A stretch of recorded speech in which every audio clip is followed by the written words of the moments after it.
It's a very small country, incidentally. For the Americans, 999 square miles. The others, 2,586 square kilometres. It's about 200 square miles smaller than Rhode Island. So it gives you an idea of how small Luxembourg is. And a good third of the country is covered by woodland. In fact, Luxembourg has always been known as the green heart of Europe. Now, in the whole of the country of Luxembourg today, the last official figure is 511,000 inhabitants, of which a good 43% are foreigners, which explains my accent. I came here exactly 37 years ago today from London. Happy anniversary. to work in the financial markets as an interbank broker, now retired and decided to stay here. The city of Luxembourg, where we are, is the capital of the country, and there's about 90,000 people living here. But every working day, over 150,000 people commute into Luxembourg to work from France, Belgium and Germany. And perhaps the main reason for that is that Luxembourg's a very expensive country to live in. A very high standard of living, but a very high cost of living. Property prices, rentals amongst the highest in this part of Europe. It's much cheaper particularly to live in France and Belgium, to a lesser extent in Germany, and to commute in every day.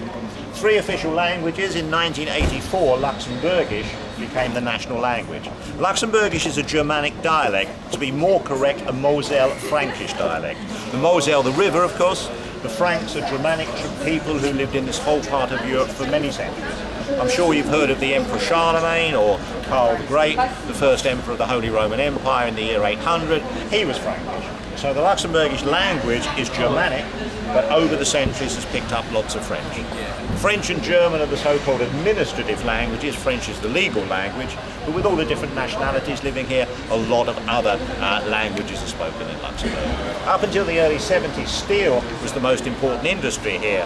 Iron ore had been discovered in the 19th century down on the southwestern border, on the French border. In fact, it's still called the Terre Rouge in French, the Red Earth. And by 1960, Arbed, which was then the Luxembourg Steel Company, the most important employer in Luxembourg. Today, we have the headquarters of the largest steel company in the world in Luxembourg. It's called ArcelorMittal, but only employs around 6,000 people here.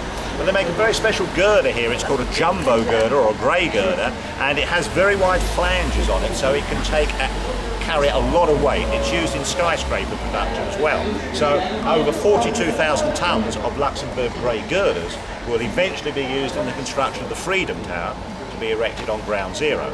A lot of the sports stadiums in the States as well, Atlanta Braves is one of them, I believe, big steel construction, steel roofs and so on, they use Luxembourg jumbo girders for the support there. So that's just a little bit about the modern city of Luxembourg. We're going to move away from the bar now and walk down to the old part of the city. Always difficult to start here, everybody's drinking beer.